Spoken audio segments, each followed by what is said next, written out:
110 steps. 110 steps of courage. You heard her story.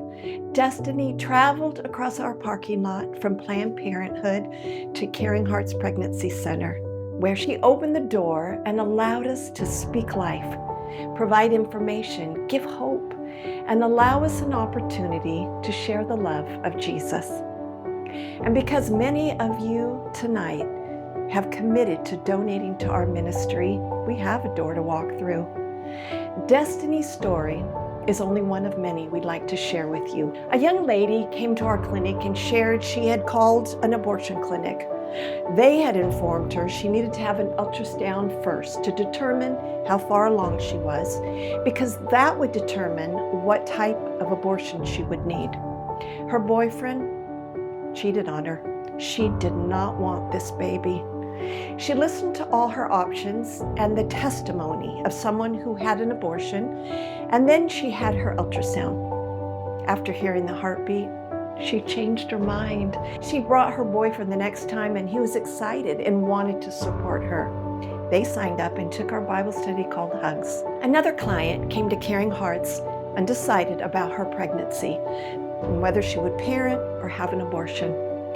It wasn't a good time, she said, for her to have a second child. Her son was 12, and she felt past the baby stage. After much discussion and prayer, she decided to parent her baby. Weeks later, our client advocate called the client to check on her, and the client asked if she could put her son on the phone, which was a tad unusual, but she said sure. He came on the line and proceeded to say, "Hi, I just wanted to thank you for helping my mom when she came to our center. This will be my first sibling, and it's a pretty big deal for us." Another young lady, just 17 years old, came in with her uncle. She shared with us she was from Mexico, and her parents had informed her she was not allowed to return to Mexico unless she had an abortion. She only spoke Spanish, and we were very blessed to have one of our Spanish-speaking advocates meet with her and share the love of Jesus in her native language. She's currently still here in the U.S., and her uncle is helping her through the pregnancy.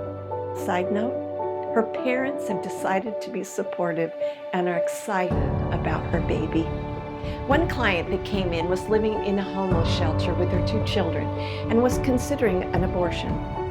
After the first ultrasound, she decided she would parent and began taking our Hugs classes. But during her second Hugs class, she shared that she was feeling overwhelmed and was reconsidering maybe she should have had an abortion after all.